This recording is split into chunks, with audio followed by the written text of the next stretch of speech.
Existem provas científicas irrefutáveis da reencarnação? Quais essas provas, Divaldo? Você poderia dar-nos um exemplo, um fato real? Queridos amigos e irmãos, abençoe-nos Jesus, o amigo incondicional das nossas vidas. A reencarnação é hoje um fato científico comprovado em laboratório. O Dr. Ian Stevenson, professor de neuropsiquiatria da Universidade da Virgínia, nos Estados Unidos, trabalhando ao lado de Ramendra Nath Banerjee, professor de parapsicologia da Universidade de Rajasthan, que desencarnou alguns meses atrás em San Diego, na Califórnia, chegou à conclusão que somente a reencarnação explica uma série de fenômenos que permanecem incógnitas na área da psicologia. O gênio precoce, o idiota, o fenômeno da simpatia e das antipatias, o déjà vu da psicologia francesa. Somente através do conceito da preexistência da alma, através da reencarnação, é que se tem a resposta hábil para dar à vida um sentido evolutivo e natural.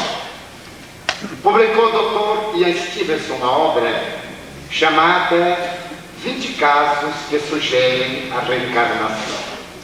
Ao lado dele, outra psicóloga americana, a doutora Gina Cerminara, fez uma análise profunda dos biótipos humanos diante da reencarnação e chegou ao cuidado de demonstrar que na área genética somente a reencarnação é capaz de elucidar a formação fisiológica, o caráter psicológico e a vida emocional das criaturas, as disparidades de comportamento, a problemática da realidade moral, as diferenças das aptidões e tendências não encontram na hereditariedade ancestral da embriogenia nenhuma lógica. A reencarnação, para ela, é a resposta científica. Merece considerarmos que nem o Dr. Ramendra Nath Banerjee, nem a Stevenson, nem Gina Cerminara são espiritualistas sequer, muito menos espiritistas.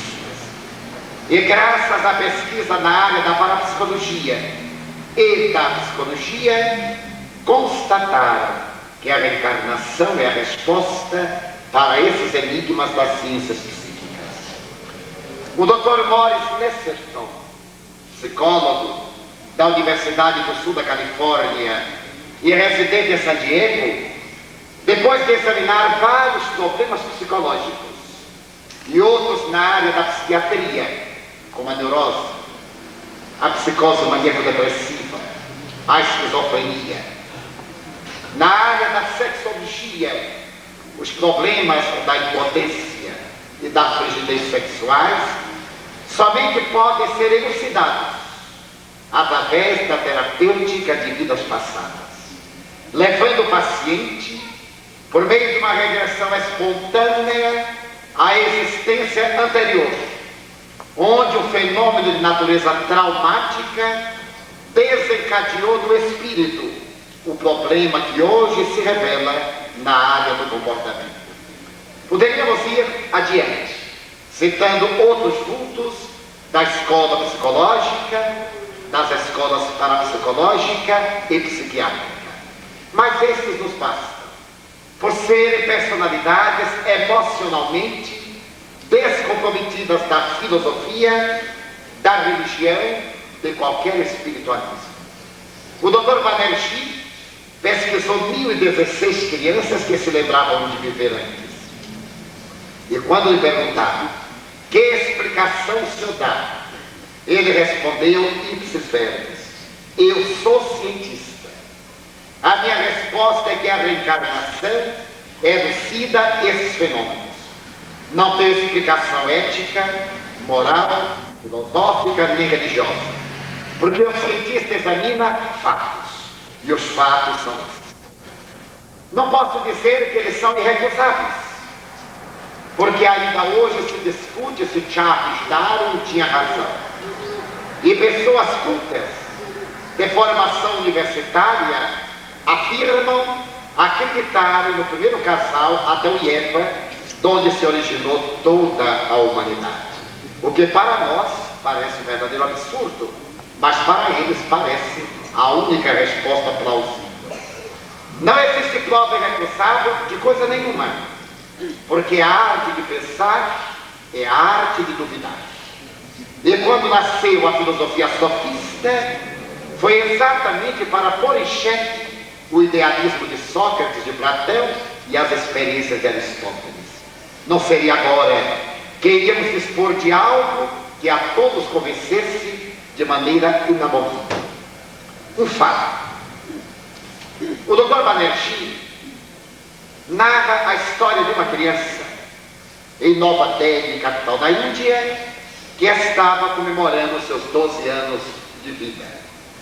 E no momento da festa, adentra-se à sala uma personagem totalmente desconhecida, que viera manter uma entrevista com seu pai. Na hora em que o cavalheiro se adentra, a criança tem um estupor e grita: esse homem me matou. Ele é o meu assassino. Meu nome não é Gopal. Eu não sou daqui. Eu vivia em outra cidade. E este homem matou-me. Eu era um vendedor de vinhos. Ele me foi pedir um empréstimo. Eu neguei. Ele tomou de uma adaga, aplicou-me um golpe sobre a cabeça, matou-me, arrastou-me para a adega e ali então me sepultou, e para ninguém saber, ele pôs um tonel de vinho em cima do meu corpo. A criança deu um grito e desmaiou. Estabeleceu-se uma confusão, porque ninguém sabia de quem se tratava aquele cavalheiro. E ele disse: é surpreendente. Não posso dizer que eu matei a esta criança porque ela está viva, mas a verdade é que eu sou um delinquente. Eu vivia na cidade de Natura, a 2.000 quilômetros daqui. E há cerca de 15 anos atrás, eu cometi um homicídio. Eu era amigo de um senhor de nome Iturbi Sharma. E adquirindo dívidas no jogo, eu procurei certo dia para que ele me ajudasse a saldar o meu débito. Avarento, ele me negou. Revoltado, eu tomei de uma adaga que trazia a cintura e apliquei um golpe para maltratá-lo. Mas ele caiu e bateu com a base do crânio na quina do balcão. Quando eu notei que ele estava morto, eu então simulei um latrocínio. Levei-o para o porão, enterrei-o, e para disfarçar eu coloquei um tonel de vinho sobre a sua sepultura. Com medo, eu fugi da cidade. Mas a presença mental deste homem me tornou infeliz. Então eu retornei e apresentei às autoridades. As autoridades não acreditaram em mim, porque não havia cadáver. Consequentemente, não havia crime. Acreditou-se que a minha vítima se havia evadido da cidade com uma outra mulher e simulara aquela cena que eu havia deixado para disfarçar o crime. Levei a polícia à adega e dali do porão retiramos o cadáver e eu fui condenado a 30 anos de prisão. Mas o meu bom comportamento, haver me apresentado à polícia, eu tive a minha pena diminuída, tive sursi e agora estou sob liberdade condicional. Resolvi abandonar a minha cidade para me libertar da praga do meu crime. Foi um momento infeliz da minha juventude. É a primeira vez que eu venho aqui, sabendo que nesta casa um homem generoso que dá emprego a necessitados. E aqui estou para que me deem uma oportunidade. No quarto, a criança gritava: não sou Gopal. Meu nome é Iturbi Sharma. Esse homem me assassinou. O Dr. Banerjee pergunta: que explicação se dará para este fenômeno? Quem tiver uma explicação melhor do que a reencarnação, pode apresentar que ele está receptivo, e nós também. Alguns parapsicólogos apelam para a telepatia.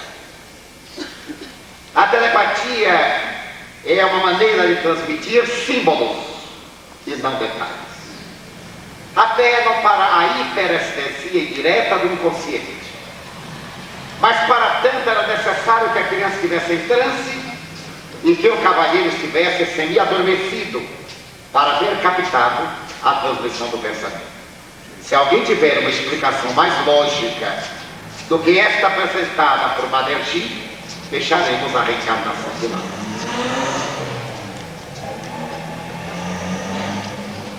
Ainda dando sequência à reencarnação, existem aqui várias perguntas que nós podemos englobar numa só, que é a questão do sexo, qual é o critério adotado na reencarnação, e também a questão de, nos Estados Unidos, sabemos das suas viagens, e se lá o espiritismo ou o espiritualismo admite a reencarnação. E ainda dentro dessa sequência, o aumento de população da Terra, como seria explicado à luz da reencarnação? Deus cria sempre e sem cessar. Criando sempre e sem cessar, é óbvio que a população do universo aumente.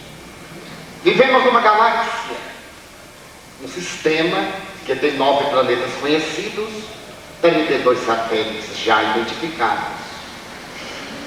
Esta nossa galáxia tem 200 bilhões de sistemas planetários semelhantes e maiores do que os nossos. Partindo-se da premissa que as migrações na Terra se fazem naturais, pessoas que se transladam de uma para outra parte, de um país para o outro, seria de compreender-se que também de um para outro planeta os espíritos emigrem. E ao fazê-lo, aumentem a população dos planetas visitados. Assim, a explicação está nas duas questões. Deus não parou de criar depois que povoou a Terra e entrou na aposentadoria compulsória do velhinho preguiçoso e desocupado. Jesus foi muito claro. Meu pai até hoje trabalha e eu também trabalho. O trabalho é incessante. Nos Estados Unidos, a crença na reencarnação atinge, segundo a revista Time, aproximadamente 46% dos americanos. O espiritualismo nos Estados Unidos é uma herança do neo-espiritualismo inglês. O espiritismo praticamente não existe. Alguns pequenos núcleos isolados, e nos últimos anos, os latinos que ali estão criaram algumas células, especialmente na Flórida, em Nova York, e agora alastrando-se por diversos países, diversos estados. Desde quando começamos a visitar os Estados Unidos, em novembro de 1969, que fomos criando pequenos grupos. Hoje temos grupo em Manhattan, em New Jersey, em várias cidades, em Dallas. Em Miami temos 6 grupos espíritas, muito bem organizados. Em São Petersburgo também temos. Em Ila College, na Carolina do Norte. Em outras cidades da Carolina do Norte, em Winston-Salem, existem alguns pequenos grupos. Quando nós falamos em grupos espíritas fora do Brasil, à exceção de Portugal e Espanha e dos países latino-americanos, a nossa imaginação brasileira tem a ideia de verdadeiras multidões. Não passam de 10, 20, 30 pessoas nesses grupos. Na Europa, em particular, uma sala repleta para uma conferência tem 80 pessoas e, excepcionalmente, 100. Nós tivemos em Bruxelas um público extraordinário, 142 pessoas que eu contei. Em Liege, chegamos a ter um público de 350 pessoas, que foi o máximo, com exceção de Portugal e Espanha. Com esse renascimento do Espiritismo nos Estados Unidos, a reencarnação é pedra angular. Dizemos renascimento, porque os Estados Unidos tiveram no passado cerca de 200 jornais e periódicos espíritas, que lentamente morreram por falta de vitalidade. Mas mesmo assim, a época do seu esplendor, os 30 anos depois das irmãs Fox, não era o espiritismo nas bases kardecianas, era o novo espiritualismo. Porque, infelizmente, a obra de Allan Kardec não foi publicada em inglês. Há uma tradução do Livro dos Espíritos muito deficitária e uma lamentável tradução do Evangelho segundo o Espiritismo, que foi feita por um pastor protestante, adulterando as partes fundamentais do Evangelho. Agora, esse grupo novo, que é capitaneado por um brasileiro, que foi fazer um curso de extensão universitária e hoje é PhD em administração na Universidade de Phoenix, vem sendo realizado um trabalho de grande profundidade. Já está traduzido na Inglaterra o Evangelho segundo o Espiritismo, por uma dama que viveu no Brasil 20 anos, e ela disse que veio para o Brasil para aprender a língua e se tornar espírita, e retornando a Londres, ela resolveu que a sua mensagem ao povo inglesa de nascimento, era apresentar a tradução do Evangelho segundo o Espiritismo, o que será feito possivelmente em julho e outubro, quando retornarmos ali. É a senhora Janete Duncan. Ela tem um grupo em sua casa, frequentado por brasileiros ingleses, que vem florescendo lentamente. Também foi apresentado o ano passado, em agosto, quando ali estávamos em inglês, o que é o Espiritismo, em uma tradução muito bem elaborada. O Nosso Lar, de André Luiz, que durante 22 anos foi traduzido e escoimado de quaisquer imperfeições. E nós tivemos a grande satisfação de apresentá-lo em Hertford, em Connecticut, em Montreal, no Canadá, e em todas as cidades por onde peregrinamos. Também um livro nosso, O Semeador, de Amélia Rodrigues, de Stoller, foi apresentado na sua tradução em inglês, e também Obsession, que é a tradução do nosso livro mediúnico, ditado por Manuel Filomeno de Miranda, chamado em espanhol Catarina Roda, e que aqui no Brasil já alcançou 4 edições. Então o movimento espírita vai surgindo em bases kardecianas. Quanto ao sexo e à reencarnação, vamos dar a opinião da doutora Gina Germinara. Ela diz que o espírito, quando vai acoplar-se no espermatozoide, para que ele dispare na trompa de Falópio para a fecundação, já traz as características do sexo que vai exercer. E é exatamente essa tendência que decorre dos seus atos de encarnação passada.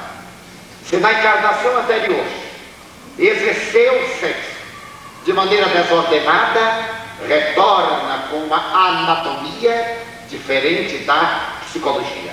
Isto é, a mulher que se entregou à volúpia da sensualidade e se corrompeu, volve com o corpo masculino e com as reminiscências femininas.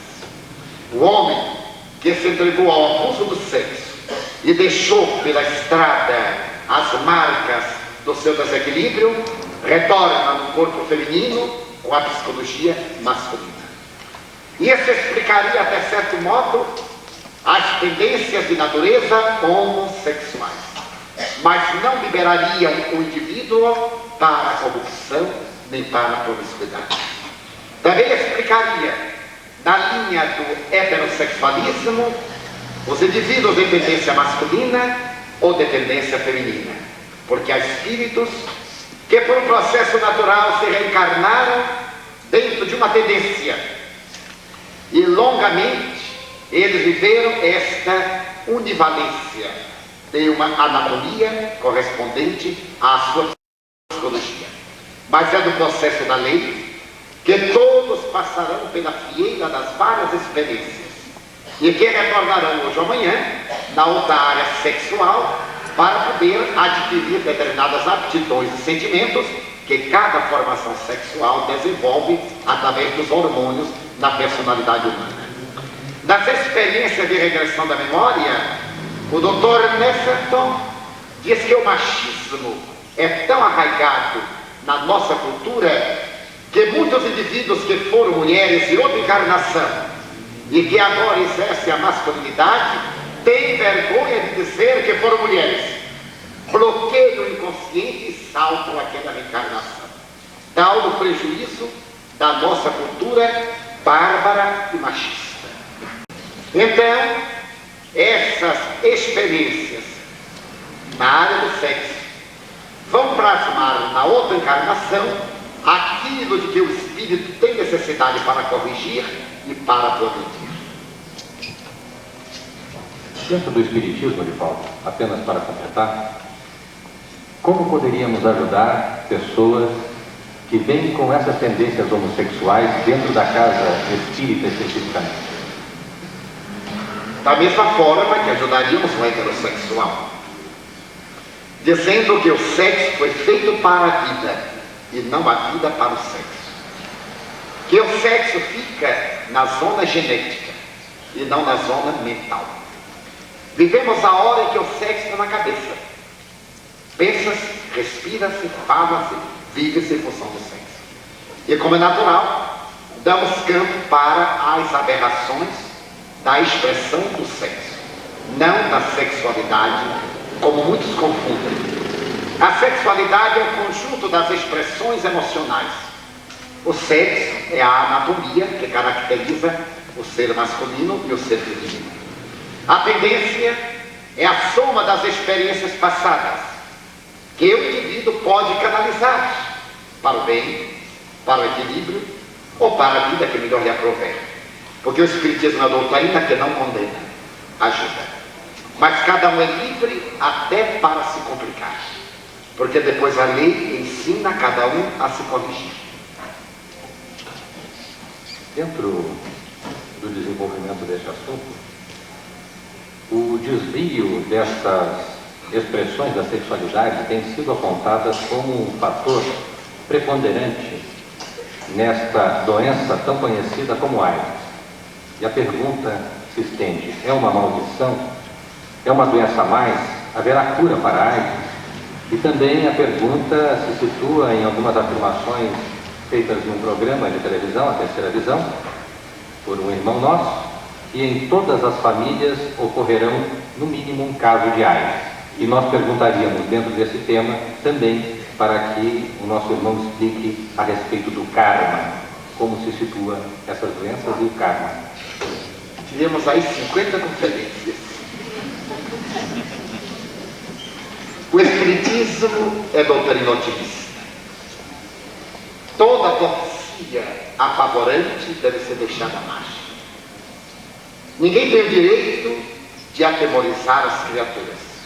Jesus, que é a suprema sabedoria em relação à terra, porque a máxima é Deus, sempre deixou a mensagem de otimismo. Até mesmo no sermão profético, quando ele se reporta ao chamado fim dos tempos morais. Ele deixa o alento do Consolador. E de que se a misericórdia de Deus não se apiedasse, as dores seriam muito maiores. Logo, essas profecias de ocasião que nos deixam traumatizados são de indivíduos que eles assumem a responsabilidade. O Espiritismo é uma terapêutica para o mal que existe e é uma medicina preventiva para os males que possam ocorrer. Não pode, portanto, ninguém falar em nome dessa doutrina, deixando marcas negativas pelo caminho.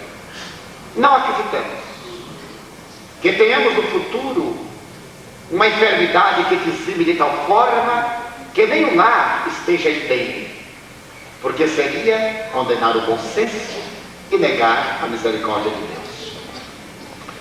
Os chamados grupos de alto risco não são grupos punidos pela divindade, porque Deus não castiga. Deus é amor. O alto risco decorre porque o indivíduo a ele se expõe. Desde que o indivíduo se expõe a uma convivência sexual promíscua, é óbvio que ele tenha muito mais facilidade de contaminar-se do que aquele que se acautela e que tem uma vida moral salutar. A AIDS, tecnicamente, é o resultado de vários fatores na área da imunologia e na área do comportamento socio-moral do indivíduo. Allan Kardec utilizaria de uma outra expressão, intelético-moral, porque é uma enfermidade que, segundo os especialistas, teria tido seu meio de incubação em determinado tipo de macacos da África. Como as crianças africanas e alguns adultos convivem muito com os macacos, este vírus passou para o organismo humano. E ali ele encontrou um campo novo, um habitat, onde se aclimatou.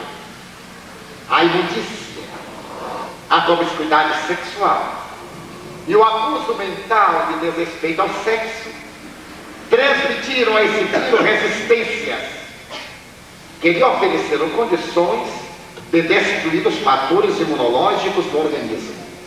E a contaminação veio por causa da promiscuidade que se alastrou, primeiro para os países, segundo alguns, os países das Antilhas, depois para os Estados Unidos, e com a guerra da Coreia e do Sudeste Asiático, a contaminação tomou campo praticamente em todo o mundo.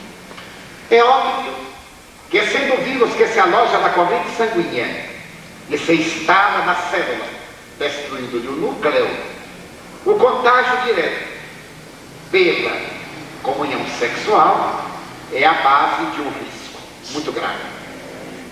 Outros tipos de comunhão afetiva não apresentam qualquer risco, desde que não haja a inoculação do vírus na corrente sanguínea. Razão porque os toxicômanos, principalmente os picadores da cocaína, da morfina e de outras drogas injetáveis, são grupos de alto risco. Porque qualquer descuido com a agulha ou qualquer descuido em contato com o próprio ar, o vírus se instala na corrente sanguínea, tem uma incubação que oscila de 5 a 10 anos, para depois apresentar-se na sua virulência até o momento irreversível. Do ponto de vista espiritual, as defesas morais do indivíduo, porque estão enfraquecidas pelo constante bombardeio da viciação, abrem campo à instalação da virose, com as agravantes do estado emocional da consciência de culpa e, consequentemente, com uma irrupção muito mais violenta. Nós vimos no mundo que, ao invés de se fazer uma campanha de educação do sexo, de prevenção, mostrando a moralização do indivíduo, sem querer criticar a ninguém, os órgãos do mundo inteiro preferiram aderir à onda, fazendo recomendações de preservativos, e alguns até de natureza anárquica.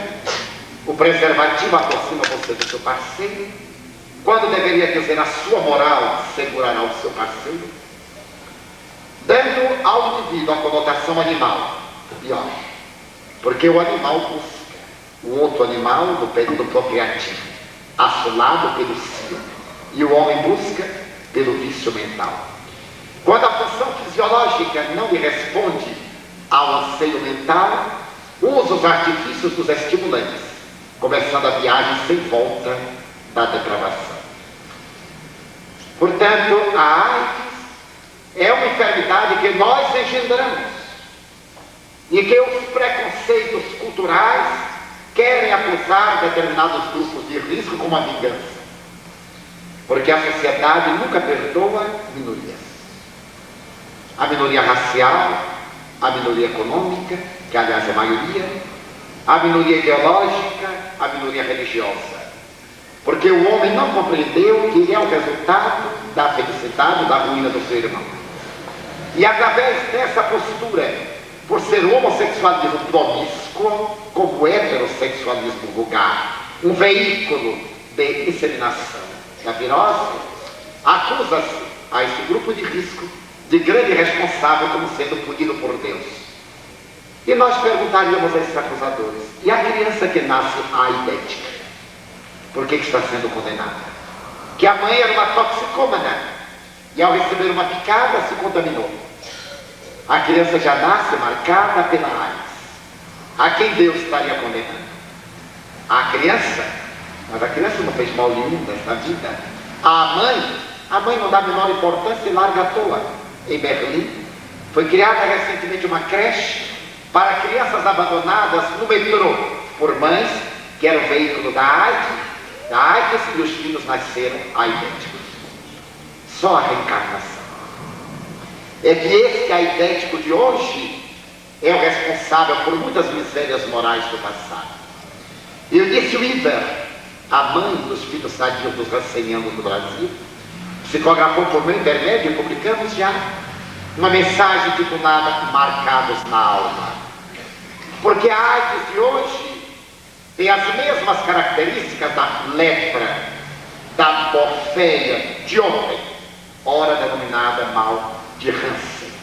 O mesmo medo, porque a humanidade ainda necessita de medos para proceder bem. E alguém está estabelecendo que Deus, para poder reeducar o homem, permitiu que a AIDS esteja desgovernando para que ele possa ter um melhor comportamento sexual. Deus certamente não necessita disso. Nós nos estamos punindo pelos desvios do nosso comportamento. Pior do que a AIDS, piores são as enfermidades mentais, as neuroses, as psicoses, a violência do lar, o desrespeito às instituições do equilíbrio.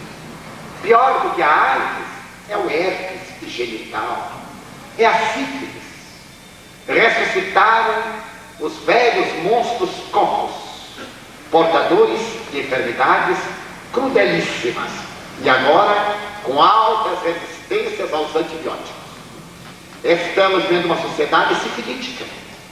É que a AIDS provocou espanto e, atacando a determinadas personagens célebres do show business, impactou a sociedade que vive de ilusão. Então encaremos a AIDS como um fenômeno normal e nos precatemos dela como da tuberculose, como das enfermidades coronarianas, como de quaisquer enfermidades contagiosas, através da conduta sanitarista, que prescreve boa alimentação para certos casos, a ausência de contágio e voltando aos cânones do respeito ao nosso parceiro. Casamos-nos para ter alguém a quem amar, não para ter a liberdade de uma vida corrompida. Se temos uma vida de solteiro e pretendemos uma vida de aventuras, procuremos amar a alguém. O motel é a porta de entrada da AIDS, que se tornou agora o luxo de cada cidade, que se pode aquilatar do conforto e dos recursos endinheirados de uma cidade pelo número de motéis que nós encontramos na periferia da entrada de qualquer lugar. O motel hoje é o bordel de todo preço. Então a AIDS, de uma forma ou de outra, serviu de despertamento para todos nós. Eu me encontrava em Nova York, em julho de há 2 anos atrás, quando morreu uma personalidade muito célebre do cinema norte-americano. E então eu vi uma entrevista em que o repórter dizia: antes, quando o jovem encontrava um parceiro, assumia, e depois perguntava-lhe o nome e dava-lhe um tchau. Depois da AIDS, a pessoa pergunta como é o nome, pede a carteira de saúde para ver depois se assume ou não. A AIDS se tornou um veículo de moralização de alguns, mas ainda não suficiente para nos moralizar a muitos. O karma é uma palavra sânscrita que equivale ao efeito que provém de qualquer causa. Como toda causa produz efeito, o karma é o resultado de uma ação. Emprega-se a palavra karma equivocadamente, sempre para traduzir os maus efeitos. Há também o bom karma. Há o karma nobre, há o karma de ser feliz. Quem vem produzindo em várias reencarnações atos bons, programa resultados felizes. Eu tenho o bom karma de amar, e ao lado dele, das minhas deficiências, de sofrer. Então a palavra karma foi introduzida no ocultismo oriental e no esoterismo ocidental como sendo lei de causa e de efeito, que Allan Kardec sintetizou em uma frase muito boa. Conforme a lei da física, todo efeito provém de uma causa. Logo, todo efeito inteligente de uma causa inteligente provirá. Daí, a prova de Deus está no próprio homem. Se o homem pensa, efeito. Ele tem como causa o ser pensante, que é Deus. Entro ainda nesse tema de volta, para não cansar, mas como existe aqui a afirmação de um irmão nosso que diz que nas suas horas de reflexão surge na sua mente uma vontade de suicidar-se, nós perguntaríamos ainda sobre o suicídio. Não seria um destino cruel para pagar o karma de uma vida passada de uma pessoa que tirou sua vida cometendo suicídio? O suicídio é o maior crime que a consciência pode perpetrar perante as leis da vida. Não iremos falar aqui das atenuantes ao ato suicida, porque só Deus o sabe. Mesmo que haja atenuantes, que haverá. O ato de rebeldia é gravemente considerado. Porque mesmo que o espírito me induza ao suicídio, eu me mato porque lhe dei guarida mental. Porque a obsessão é o resultado de um longo processo de hipnose entre o agente e o percipiente, o sujeito. Chega a ideia que a pessoa agasalha ou reage. Como nós temos uma atitude e uma tendência depressiva, gostamos de ser infelizes. Chega-nos uma ideia má e nós começamos a acalentá-la, quando poderíamos imediatamente reagir, porque todo ser que pensa tem discernimento para o bem e para o mal. Esta é a característica de quem pensa. Mas nós, por um atavismo, preferimos que as pessoas tenham pena de nós a que gostem de nós. Daí nós armamos muitas trampas emocionais. A chantagem emocional. E a esposa quer conquistar o marido e arranja uma que é doente para prender o marido em casa. É o marido que tem uma frustração e arranja a dependência de uma enfermidade. Não pode se contrariar. E vai agasalhando miasmas que o tornam ou a ela fazem um depressivo. Os espíritos perversos se aproveitam dessa tendência e irrigam a mente, transmitindo telepaticamente ideias igualmente destrutivas, que a pessoa vai acumulando até o momento fatal. Pode ser que no instante grave do suicídio a pessoa esteja subjugada, mas chegou até ali porque abriu a porta. Temos que considerar o problema da sintonia. Ondas diferentes não se interpenetram. Substâncias diversas não se reúnem. A água e o homem. Então é necessário mantermos a sintonia do bem, que é o fototropismo divino. Se colocamos uma planta no lugar mais sombrio e deixamos uma fresta por onde entra a luz, pelo fototropismo ela vai na direção da luz. Porque o homem prefere a treva. Opção pessoal. Normalmente a pessoa que é visitada com frequência pelo desejo do suicídio é um ex-suicida. Como já se evadiu da vida, diante de qualquer problema vem a tentação de repetir o gesto. A pessoa suicidou-se e vem agora com a prova de vencer a tentação. Se repete o gesto, na encarnação por vindoura, virá na expiação. Virá de uma forma que não será possível mais cometer o grave delito. Agora é uma tendência, prova. Amanhã é uma impossibilidade, expiação. Suicidar-se, matar ou matar-se, nunca. Porque ninguém mata a vida, nem mata o corpo. Transformam pela química inorgânica no subsolo, mas a vida sobrevive. Eu tenho tido diálogo com muitos suicidas. São mais de 40 anos, desde criança, que eu vejo espíritos que se suicidaram. E tem uma irmã suicida que se matou ao corpo. Ela desequilibrou no dia 11 de novembro de 1939. E até hoje ela sofre. Portanto, 48 anos depois. porque ela ia viver praticamente 85 anos e matou-se aos 26. Então ela tem que esperar o prazo que lhe foi dado. Reencarnará com as marcas do suicídio para viver o que lhe faltou, para voltar a estaca zero e começar tudo de novo, com a tendência, porque é da lei, ninguém é autor da vida. E vários espíritos me contaram que foram assassinados por outros que os levaram à prática do suicídio, mas que infelizmente não se podia acusar, porque eles receberam a ideia, mas o ato praticaram porque agasalharam a ideia. E todos, sem exceção, são unânimes em contar-me o infortúnio. Eu vou sintetizar um deles.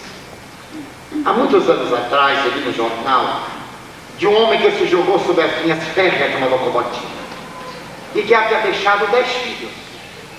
E o repórter detalhou muito aquela tragédia, de tal forma que quando eu li, eu fiquei tão impressionado que não pude tirar a cena que eu imaginei do suicídio desse homem. A esse tempo eu tinha uma cadernetinha onde eu anotava nomes para orar. Hoje são tantos que eu digo assim, meu Deus, pelos que têm o nome no catálogo do telefone e pelos que não têm o nome no catálogo do telefone, que aí eu abranjo a tudo. Mas naquele tempo eu olhava ali, orava ali, ia pensar. E durante os 12 a 15 anos eu orei por esse espírito. Orei, dialoguei mentalmente, mandei mensagens, até um dia em que eu tive um problema moral muito grave e passei por uma grande dor.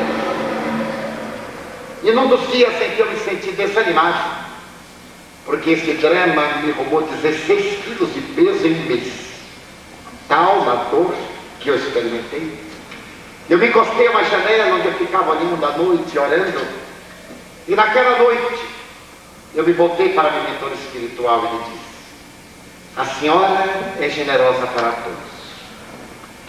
Eu estou padecendo esse drama moral muito grande e a senhora não me diz nada. Eu gostaria que a senhora me confortasse, me dissesse uma palavra de ânimo. Ela disse: mas meu filho, você tem o Evangelho de Jesus e não será a minha palavra que vai mudar a paisagem. Ao invés de procurar palavras, agradeça a Deus a dor, porque você merece. E quando eu fiquei ainda mais deprimido, eu vi entrar um ser deformado, que se aproximou de mim, me pôs a mão no ombro e me perguntou: por que você está chorando? E eu mentalmente disse: é isso que me aparece. Até na hora do meu profundo drama, ainda tenho que esquecer de mim para consolar, que eu vi que era um espírito profundamente feliz. E eu lhe disse: eu estou chorando porque estou muito cansado. Há mais de 40 dias que eu não durmo, que eu me sinto morrer. E então hoje eu tirei a noite para me entregar um pouco as minhas reflexões de amargura. E ele me disse: se eu lhe pedir que não sofra, ele disse: mas meu irmão, você está pior do que eu. É um cego na porta de um paralítico. Vamos os dois então orar. Ele disse: Valdo, eu sou fulano de tal. Era o suicídio. E eu imediatamente mudei de postura, porque eu orava por ele e não era justo que ele me visse pior do que eu. Mudei de postura e disse: mas que bom, você aqui. Ele disse: venho trazer a retribuição das suas preces. E me contou o seu drama. Ninguém pode imaginar o que é o suicídio. Não há palavras na terra que traduzam o que é a dor física, entre aspas, do suicida. Porque enquanto durar a reminiscência do cadáver, do tempo de vida carnal que a gente ia ter, a gente tem a impressão do corpo. Cresce as unhas, cresce o cabelo e a barba. Os fenômenos fisiológicos são normais. A fome, o frio, a sede. E no meu caso, eu me senti amarrado aos trilhos de ferro. e ouvia o apito do trem como eu vi na hora. Então eu recordava que na hora que eu quis correr foi o baque e todas as rodas triturando meus ossos. Mas na hora que a locomotiva acaba de passar, vem um desmaio e novamente eu ouço o apito do trem. E isto se repete uma eternidade, sem cessar. Então a gente enlouquece, mas não perde o contato dessa desesperação. Um dia eu tive um alívio de alguns segundos e senti que alguém chamava por meu nome. E esta sensação foi aumentando, aumentando. E eu comecei a ter minutos de paz, momentos de tranquilidade, mas voltava o trem. E até que um dia que eu não posso imaginar, eu calculei 15 anos. Eu me senti sair dali, na hora da paz, e fui atraído para minha casa. Vi a minha esposa, ele era um operário. Ela estava trabalhando na lavagem de roupa e me xingava. Aquele desgraçado é o culpado da nossa vida. Se ele não tivesse fugido, a nossa vida seria diferente. A minha filha hoje se perdeu, o meu filho está na cadeia, porque são filhos sem pai, por culpa dele. Então havia tanto ódio nela contra mim que eu sentia as labaredas do seu ódio. E me sentia arrastado e vi a minha filha no comércio do lixo, da prostituição pior, no cais do porco.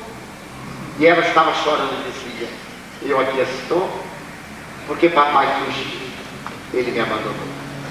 Eu, meu irmão e a nossa família. E assim eu visitei meu filho no cárcere, que me acusava. Eu somava as minhas dores físicas, a dor moral, tudo que adveio de pior, com o meu gesto, a culpa era minha. E agora, aquilo que eu quis fugir, que foi a fome, a miséria econômica, eu adicionava todas essas dores. Mas aquela voz continuava pedindo a Deus por mim. Os senhores notem o valor da oração e intercessão. E um dia eu pedi a Deus que tivesse misericórdia, eu era tão ignorante, que Ele tivesse compaixão de mim. E aí eu fiz o Senhor, e Ele me pedido por mim, e perguntei: quem é? A mim mesmo. Eu não sabia. Toda vez que você agora me chamava, eu vinha. E quando chamavam outros, também vinham. E eu passei a frequentar aqui a sua sala, a ouvir você. Aí eu fiz amigos doentes como eu. E passamos a ser amigos, eles me explicaram que era a morte, que ninguém morre, as minhas dores. E eu comecei a receber a visita de uma religiosa, que me foi explicando e me acalmando. Então as minhas dores não diminuíram. É que eu agora as encaro de maneira mais suave, mas elas não prestam. Então eu soube que você está sofrendo. Aí hoje vem me pedir: não sofra. Se você que nos ama sofre, o que será de nós? Você que ora por nós está sofrendo tanto. Então nós, os seus amigos da verdadeira vida, vimos lhe dizer: não se importe com as calúnias, não dê importância a nenhuma acusação. Os homens não sabem o que fazem, que estão doentes, mas nós que o conhecemos e amamos. Porque o que eu queria naquela época era que alguém olhasse para mim e dissesse: eu me quero bem, nada mais. Eu acredito em você. Não precisava mais nada. Deus levantou muitos amigos que fizeram isso. Mas naquela noite especial eu estava numa carícia de deserto. E ele veio e disse: eu gostaria, em nome dos infelizes do lado de cá, de lhe dizer que a tristeza é também uma forma de suicídio. A melancolia leva à depressão. E a depressão é um suicídio direto. Saia disso agora. E eu saí da lembrança naquela hora. Então aí você tem ideia de como são sutis e cruéis as tendências para o suicídio direto ou direto. E o que se sofre no além-túmulo? Uma mãe me dizia: minha filha morreu. E eu me matei para ficar junto de minha filha. Agora eu não vejo a minha filha porque eu me matei. E vim a descobrir que faltava uma semana para eu morrer. Se eu tivesse esperado uma semana, eu estaria com minha filha. Como eu precipitei, eu não a verei, porque ela vai voltar à terra para me receber aleijada como sua filha idiota. Então, suicídio é o maior crime que a consciência pode perpetrar em rebeldia perante as leis da criação. Para complementar, você falou de suicídio indireto. A colocação espírita de que muitas pessoas se matam lentamente através dos vícios, e também como fica as pessoas que influem num suicídio, a responsabilidade kármica daqueles que induzem. Na Terra, criminoso não é somente aquele que pratica o delito. E se criou a imagem denominada o autor intelectual do crime. Porque eu posso urdir um crime e levar à delinquência uma pessoa que não raciocina, fazer dele um bandido pela minha astúcia e habilidade. Então, em verdade, eu sou criminoso, mesmo que a justiça terrena não me alcance, porque fui eu quem urdiu o crime. Na área do suicídio, aqueles que induzem ou que criam as circunstâncias, o homem que seduz uma jovem com a sua habilidade e se vai, deixando-a na rua da amargura. Se ela comete o crime, ela é grandemente responsável, mas ele é parceiro da desgraça. A recíproca é também verdadeira.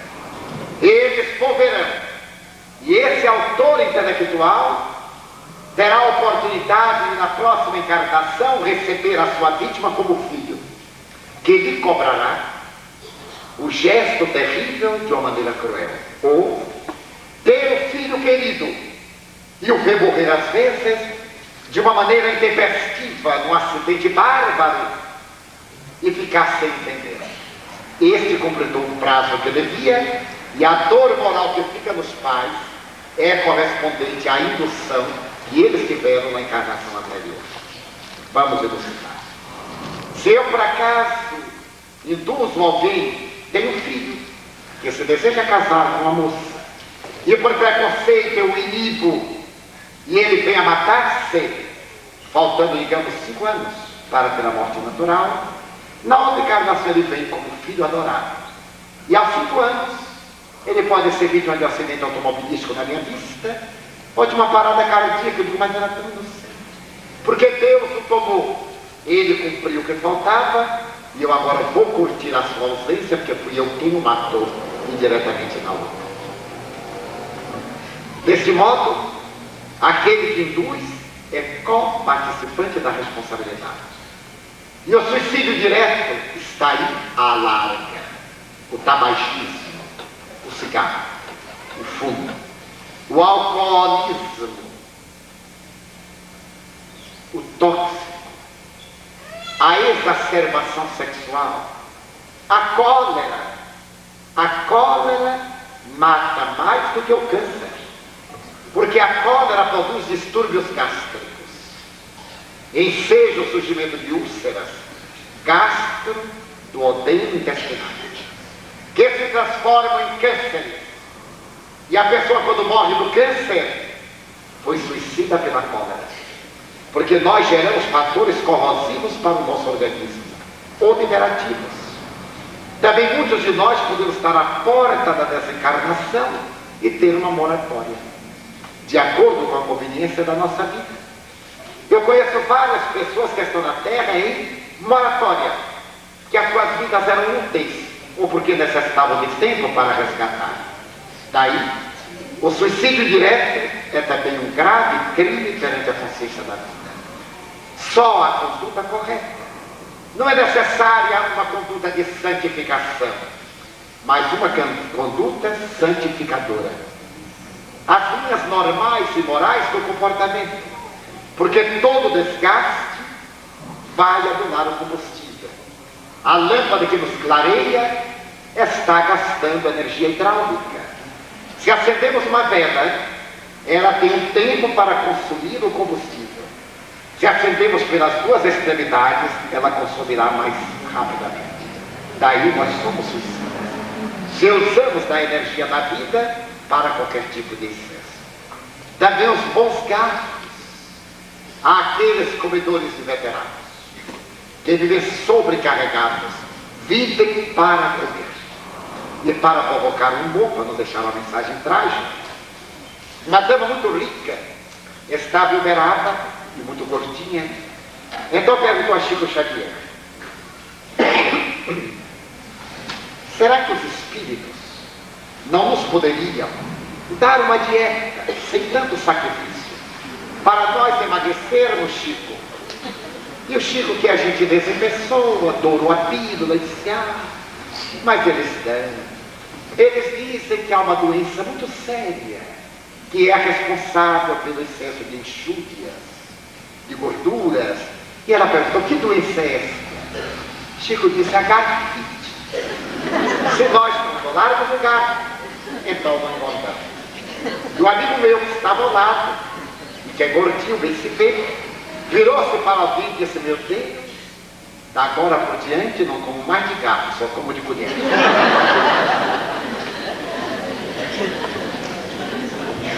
Veja vez agora sim.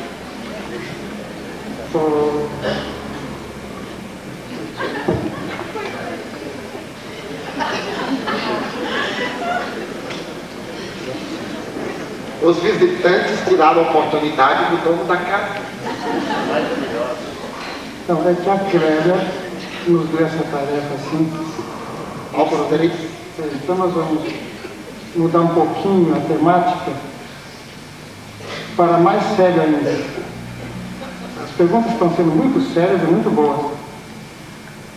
É sobre a questão do congelamento de embriões, as suas consequências e, por extensão, o congelamento de cadáveres.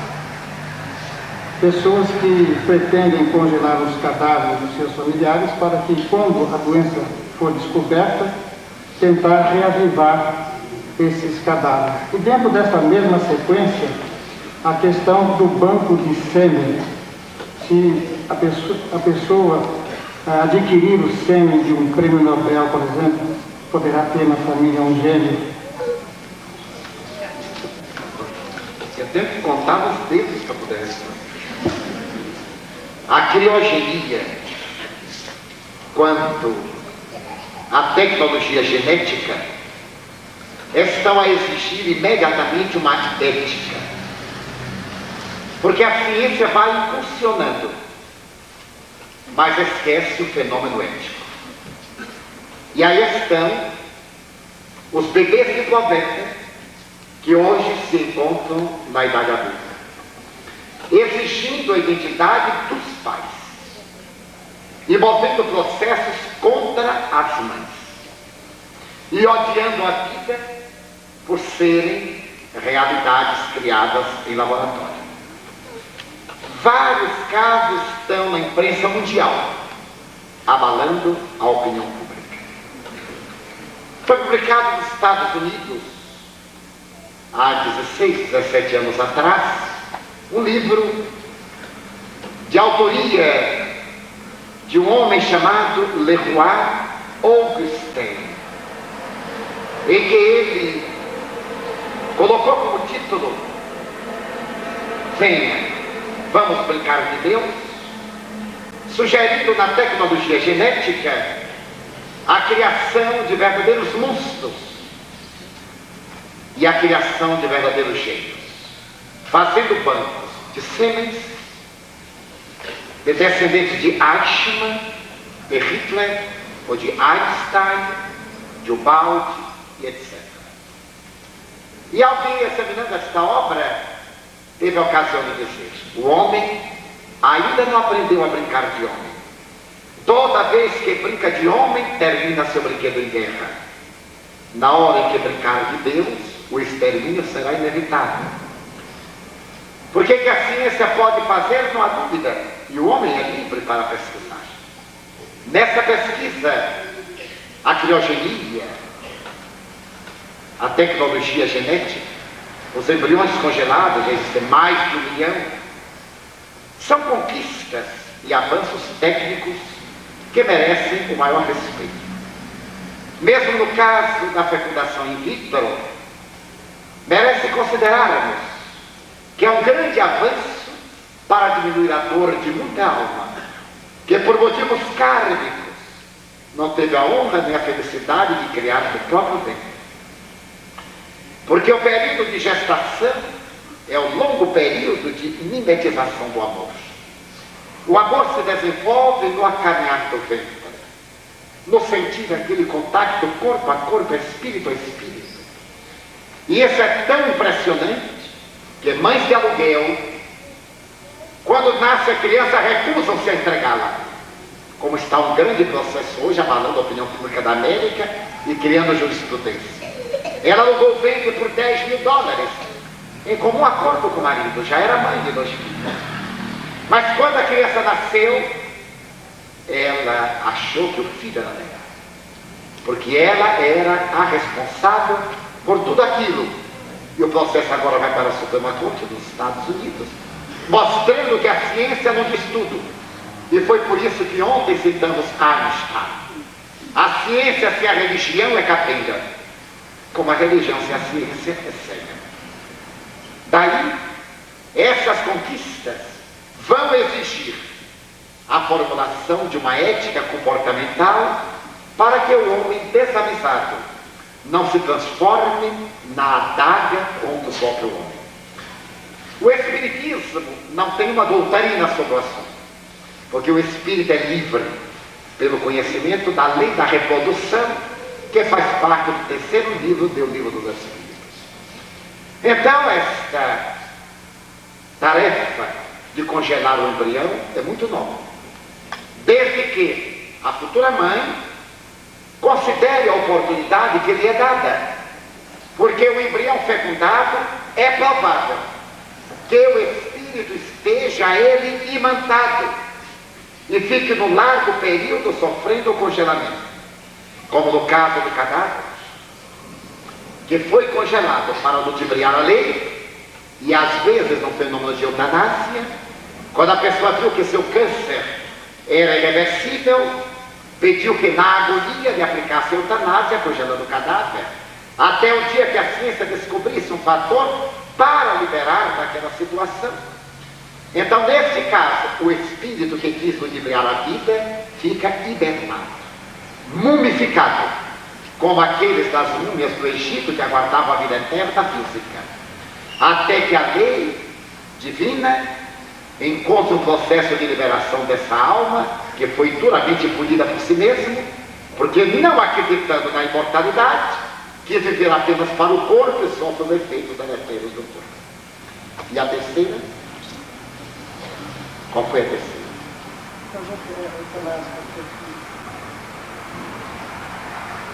Agora temos aqui uma pergunta sobre o cristianismo.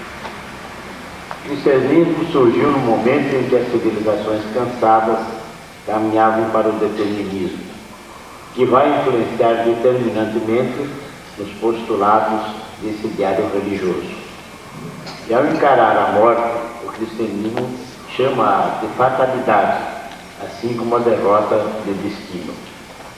Desta maneira, sempre ficou no corpo doutrinário do cristianismo o pessimismo, a desconfiança e o medo a respeito da vida além do túmulo. Como o Espiritismo analisa e entende esse pessimismo, essa desconfiança e o medo que se encontram no cristianismo? Digamos que o pensamento não é cristão, perdoe, é católico.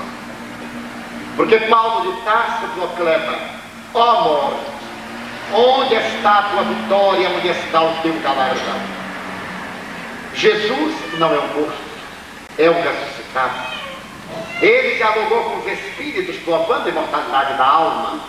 Do Tabor, transfigura-se diante de Moisés e de Elias, documentando que os mortos retornam. O cristianismo primitivo é o cristianismo da mediunidade. Jesus aparece a Saulo e o torna o grande pregador dos gentios. Aparece a Estevão e o dignifica na casa do caminho.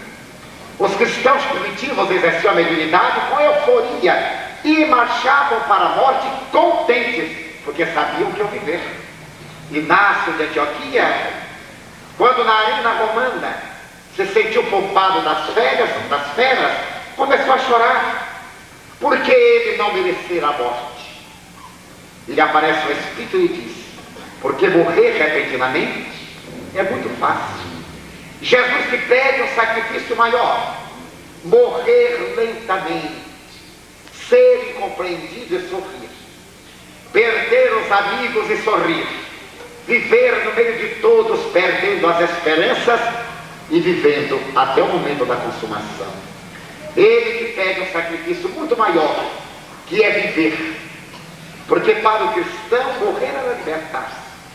Mas a partir do dia 13 de junho do ano 313, quando Constantino tornou o cristianismo religião do Estado, mudou o conteúdo da doutrina, porque passou a ser a doutrina de perseguidos uma doutrina perseguidora, a doutrina de imortalidade, o medo da morte pelo ritual para ludibriar a morte. E os cristãos primitivos não tinham pessimismo.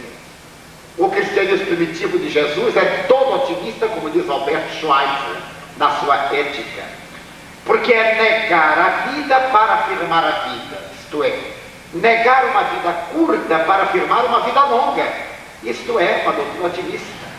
Negar a dor para afirmar a saúde. Eu sofro, que é bom, vou ficar melhor.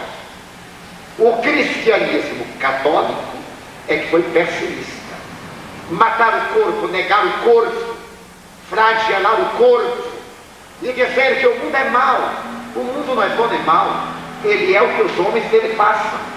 Onde hoje está esse edifício era um matagal, aonde está um córrego generoso era um pântano, e uma região onde estava a morte era insalubre, a drenagem tornou um grande jardim. Não vamos acusar à noite, acendamos uma lâmpada. Não vamos perseguir o doente, cuidemos da sua saúde. Então a doutrina que os homens fizeram na teologia é que se tornou pessimista. Por isso que veio o Espiritismo para restaurar das cinzas o cristianismo morto e dar uma empatia otimista ao moderno pensamento cristão, matando a morte, como dissemos ontem, e afirmando a vida. Anatole France diz textualmente: o paganismo era uma bela doutrina, até que se corrompeu e surgiu o cristianismo como sendo o mercúrio cromo colocado no cancro destruidor da sociedade. Mas o mercúrio cromo foi tão mal aplicado que adveio uma doença pior do que aquela que se combatia.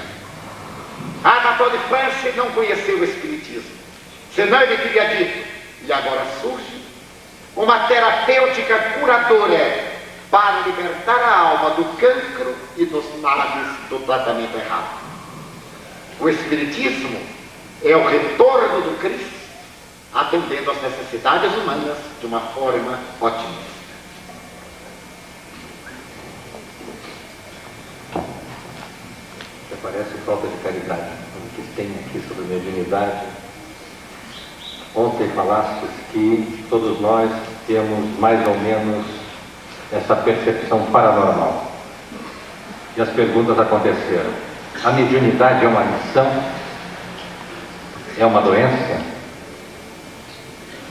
Qual o comprometimento de um médium que o médium assume quando faz mau uso de sua mediunidade? E as pessoas que têm problemas detectáveis através dos eletroencefalogramas, que acusam de arritmia, seria alguma coisa com mediunidade? E nesta mediunidade, no trabalho mediúnico, existe uma doação de energia. É a pergunta aqui. Esta pessoa sua muito e pergunta o que acontece nesse processo mediúnico. E ainda, nos desculpe.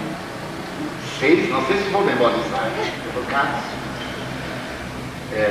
Nesse trabalho mediúnico, nas casas espíritas, é lícito o trabalho com pretos velhos ou há aí uma mistura?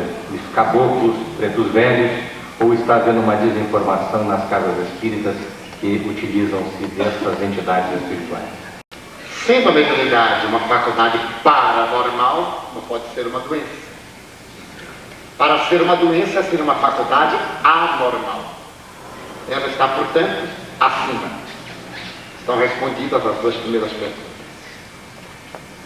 A ingerência de entidades chamadas pretos velhos e caboclos merece uma análise mais profunda. As pessoas somos muito piegas e gostamos muito de coisas sentimentais, mais de caráter sentimentaloide. Por que ninguém chama o Dr. Bezerra de branco velho? Ele era velho e era branco. Mas se é um velho preto, fica logo preto velho. Porque aí nós atendemos ao nosso sadismo ancestral de ter um escravo ao nosso lado. E queremos continuar escravizando os antigos escravos que já desencarnaram. Porque se vem um espírito que diz, eu sou um preto velho. Foi velho. Você agora é um espírito. E o espírito não tem corpo nem tem idade. Agora, se o irmão prefere viver naquele psiquismo, é uma opção. Porque o espírito consegue plasmar aquilo que mais lhe apraz. Agora, nós estamos aqui para crescer. Porque se nós vamos a uma casa religiosa para nos iluminarmos, por que vamos manter na ignorância os que vêm do além de tudo? É tarefa nossa? É elucidar ao espírito em comunicação que isso é um atavismo. Ele de tal forma sente um escravo que continua escravo. E há muita gente boa por aí que diz, eu gosto de trabalhar com os pretos velhos porque eles ajudam a gente materialmente. Quer dizer, o neguinho continua escravo da gente. Só que a maioria são espíritos mistificadores que, sabendo dessa fraqueza nossa, tomam aquela postura para nos ludibriar. E nós vamos no engodo até a hora que as coisas começam a não dar certo e dizendo, eu me decepcionei com o espiritismo. Não, eu me decepcionei com minha astúcia. Os caboclos é natural que venham. Eles são almas que viveram na terra. Não temos nenhum preconceito, nem contra o preto, nem contra o roxo, nem contra o cor-de-rosa. Agora, a nossa visão é de que não precisa ele declarar aquilo que foi. Porque quando chega o espírito diz, eu sou Joana de Ângeles. Não vem, aqui está a freirinha Joana de Ângeles. Aqui está o vovozinho Bezerra. Isso são atavismos anímicos do médium, que nós teremos que tirar. Porque ele não foi preto velho uma vez só. Ele foi um preto velho que, sabe, tinha sido um branco norueguês que cometeu crimes em guerras religiosas. E foi reencarnar em África para aprender a sua renovação. Uma vez eu vi uma entidade que se me apresentou com as características de escravo e me disse, Divaldo, eu gosto de me apresentar assim. Porque na minha encarnação anterior eu vivia numa cidade da Inglaterra, que deu o nome da cidade, e realizei uma cultura que me tornou soberbo. Eu neguei Deus, e quando eu desencarnei, eu me dei conta que ninguém fosse somente com uma asa. Eu tinha conhecimento, mas não tinha sentimento. Então eu pedi a Deus que me propiciasse desenvolver o sentimento. Reencarnei em África, fui colhido pelas malhas da escravidão, tive a minha família destroçada e aprendi a amar o Filho do Senhor. Então eu desenvolvi a asa do sentimento. Agora eu posso voar. Como na área da cultura eu não tenho boas recordações, eu prefiro a postura de quando eu fui humilde, escravo, chibateado e amante, porque ela me faz bem, como qualquer um de nós. Nós agasalhamos as impressões que mais nos marcaram, as positivas ou as negativas. Daí eu prefiro, mas eu me posso comunicar conforme me aprover, porque aquilo é um estado ideoplástico. O espírito não tem forma, quem deu Kardec sabe, mas ele plasma as lembranças mais vigorosas da encarnação que mais lhe marcou a existência. Se a pessoa transpira muito durante a reunião mediúnica, no exercício da mediunidade, pode ter várias causas. Pode ser uma causa nervosa. O estado emocional produz uma sudorese abundante. Pode ter uma causa de desgaste. A pessoa terá que ver como está sintonizando o fenômeno mediúnico. porque pode estar perdendo muita energia com estertores, com pancadas, que são estados nervosos. Porque o espírito não entra no corpo do médium. Ele se vincula ao perispírito. É uma radiação que o espírito encarnado capta. E como toda radiação, ela produz estados de choque. Um pouco de choque elétrico, de choque magnético, de choque fluídico, que cabe ao médium controlar. Porque eu estou aqui nesta sala, diante dos senhores. Me vem um bocejo. O bom tom, a boa norma, a educação, me manda controlar o bocejo, porque é falta de educação atirar gás carbônico no rosto dos outros. Então, educar a mediunidade é disciplinar o comportamento. Por isso, é necessário o estudo da mediunidade, o estudo do espiritismo, para conhecer a fisiologia mediúnica, para poder saber como a faculdade se manifesta, quais as providências a tomar neste ou naquele estado para evitar a obsessão. A mediunidade, como qualquer faculdade, exige disciplina. Todos nós, ou a maioria de nós, a 98%, podemos cantar. Afinado, desafinado, bem ou mal, todo mundo é cantor de banheiro, pelo menos no verão. Mas se nós formos uma escola de canto, por menos voz que tenhamos, melhoraremos.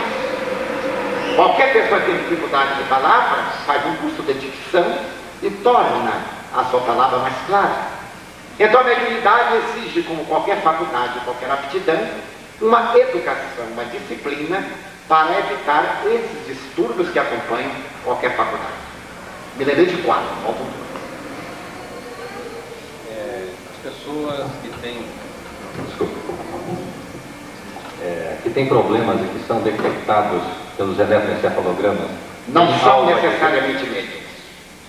Criou-se um mito que a epilepsia e a mediunidade são a mesma coisa. Não são. Na epilepsia ocorrem fenômenos de obsessão.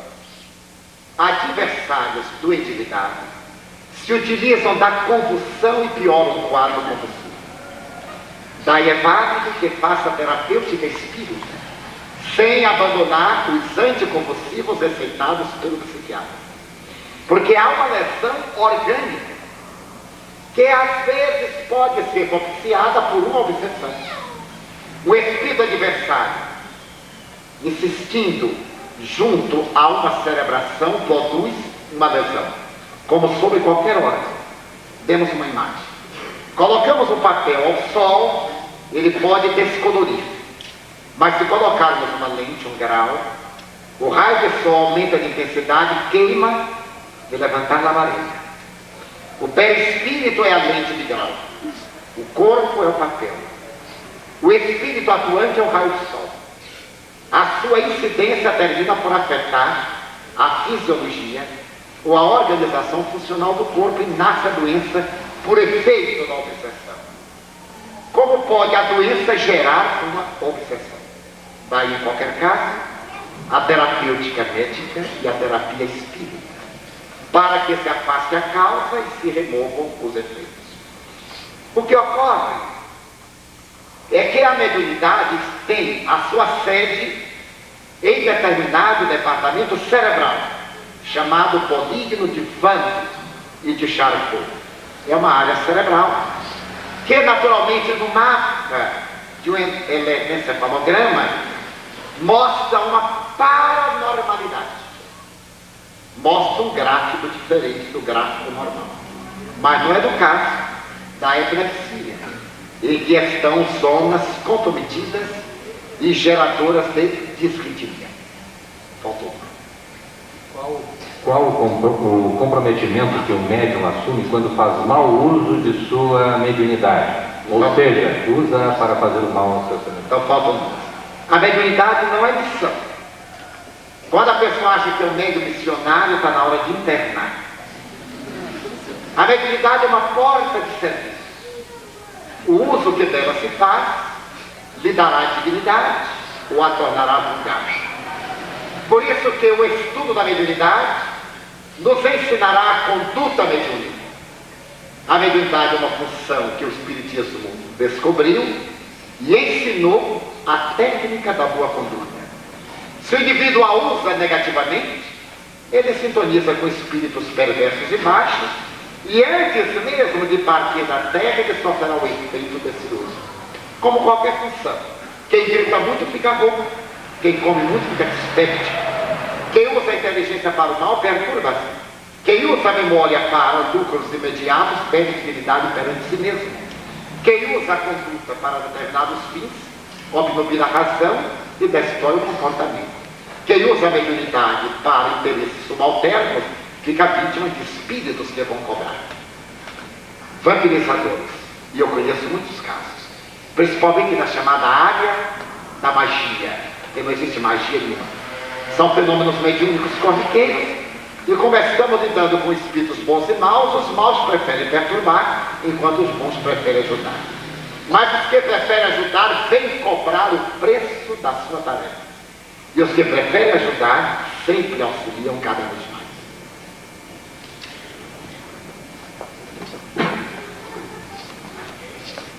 Sabendo que é uma verdade inconteste para o Espiritismo a pluralidade dos mundos habitados, que tem essa religião nos falar a respeito dos seres extraterrestres, dos discos voadores.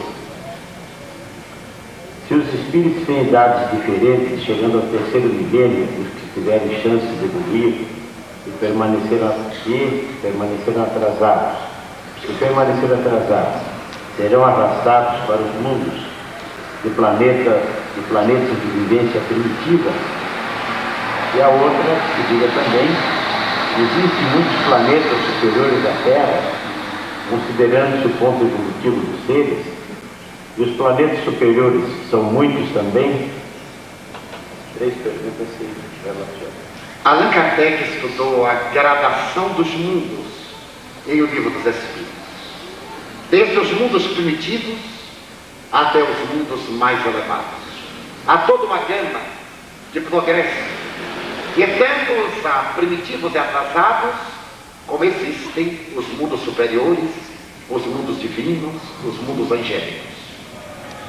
Naturalmente que o Espiritismo prega a pluralidade dos mundos habitados, mas não se engaja na histeria dos discos voadores. Cabe à ciência desvendar os fenômenos pertinentes à ciência. Se alguém falar em nome do Espiritismo a esse respeito, é opinião pessoal. Kardec recebeu mensagens de espíritos de outros planetas, principalmente de Júpiter e de Marte, e fez considerações a respeito da vida em Júpiter e em Marte. Quando falamos vida, deveríamos dar uma elasticidade muito grande à palavra vida, porque vida não é somente o estado biológico. A vida espiritual é pulsante. Aqui está a vida microbiana, invisível aos nossos olhos. Aqui está a vida transcendental. Então, quando falamos que a vida é dos planetas, não quer dizer que todo mundo tem que ser como o nosso biótipo terrestre, ou como a imaginação criou para os de Marte pela falta de oxigênio, homens verdes. Entram aí as histerias imaginativas. O Espiritismo aguarda que a ciência se pronuncie a esse respeito. E a opinião da ciência, por enquanto, é de que vida inteligente, conforme os padrões da Terra, ainda não foi detectada. Quanto a esses mundos variados, aqueles que estiverem em padrões inferiores, porque nós nos reunimos por sintonia vibratória, os maus estarão numa faixa vibratória com um peso específico, que não encontrarão mais clima na Terra para reencarnar. A semelhança de uma substância pesada em um líquido de estrutura leve, ela tende a descer. Então aqueles que desencarnarem, e já vem acontecendo, nesse período de transição, e que forem maus, que tiverem altas cargas de recuperação, já não encontrarão na Terra o clima e irão para planetas inferiores, como aconteceu com a própria Terra, que teria recebido habitantes negativos que vieram do sistema de Capela da constelação do Cocheiro, segundo as revelações espirituais. Então o mesmo se dará com a Terra, e isso confirma o fenômeno bíblico da queda do anjo. Aquele indivíduo que dispõe da inteligência, da tecnologia, da ciência, do saber, prefere o lado negativo, portanto ele é um rebelde contra as leis. E desejando ser mais poderoso do que a vida, ele vai punido pela sua própria rebeldia, indo nascer no planeta inferior.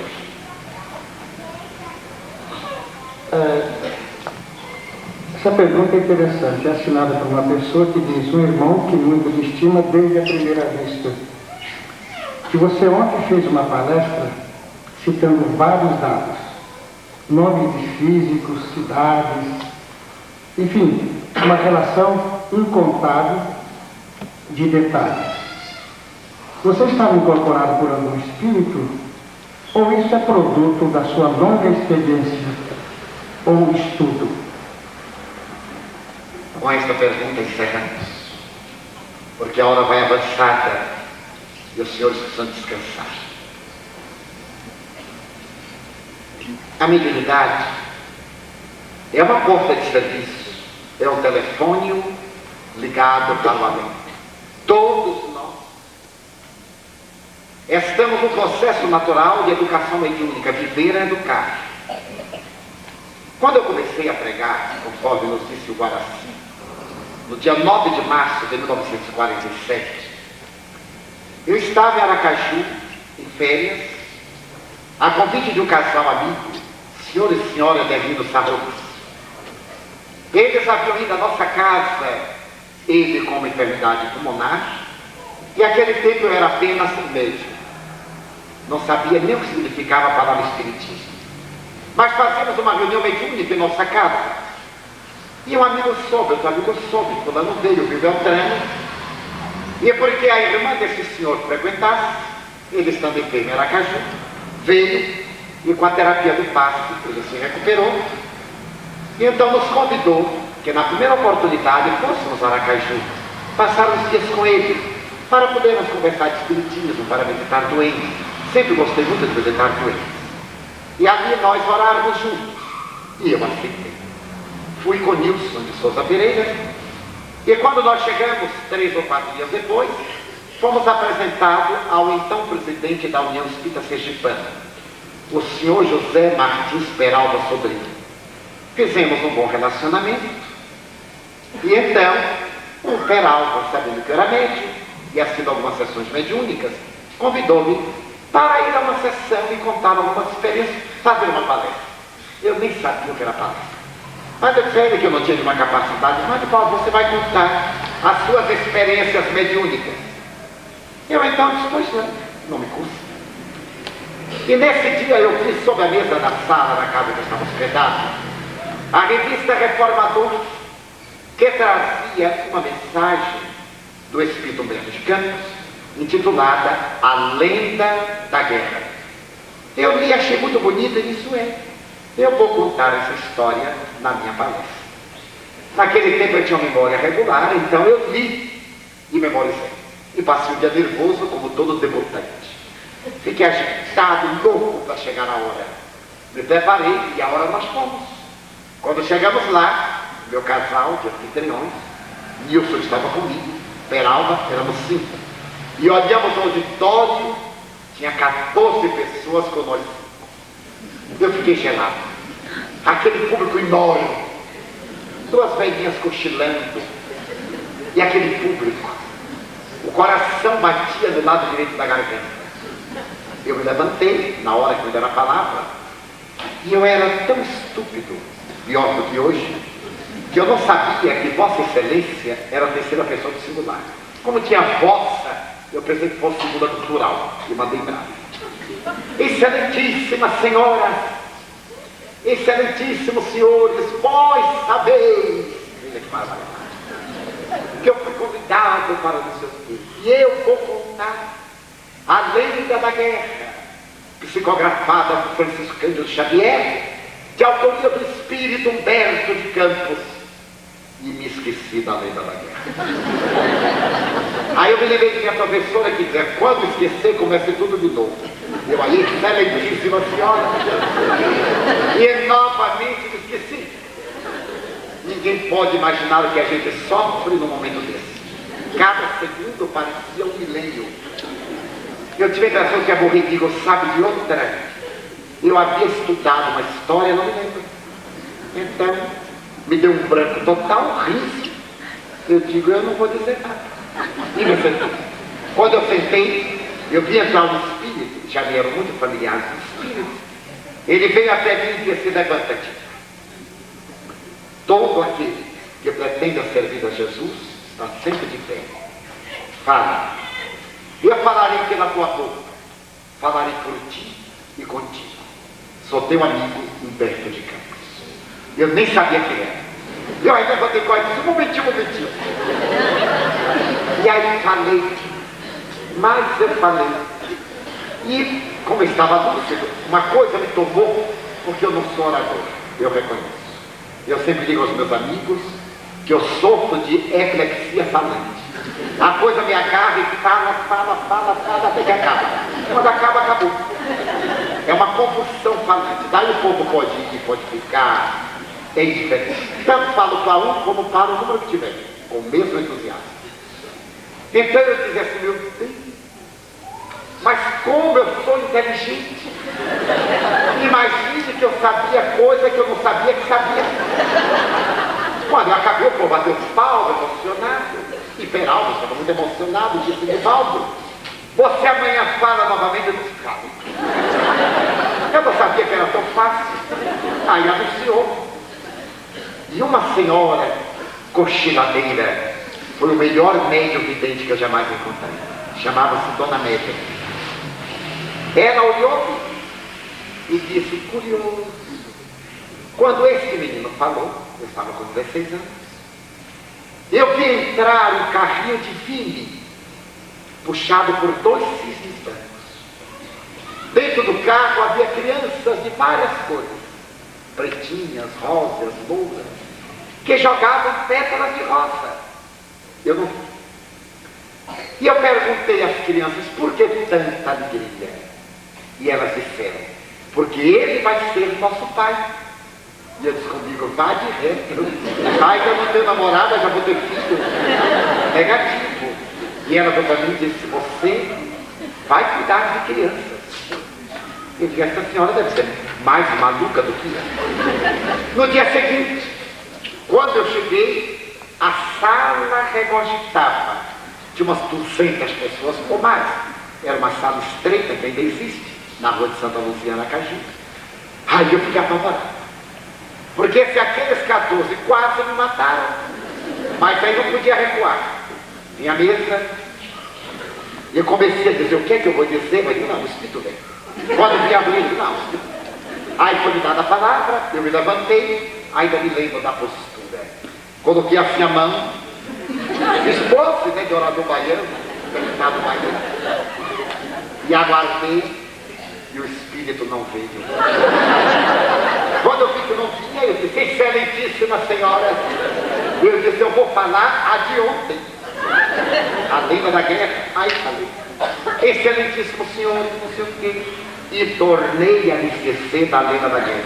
Nunca mais eu memorizei de nada. Nada, não memorizei. Porque memória, já viu, quando a gente quer, ela não chega, quando não quer, ela está presente.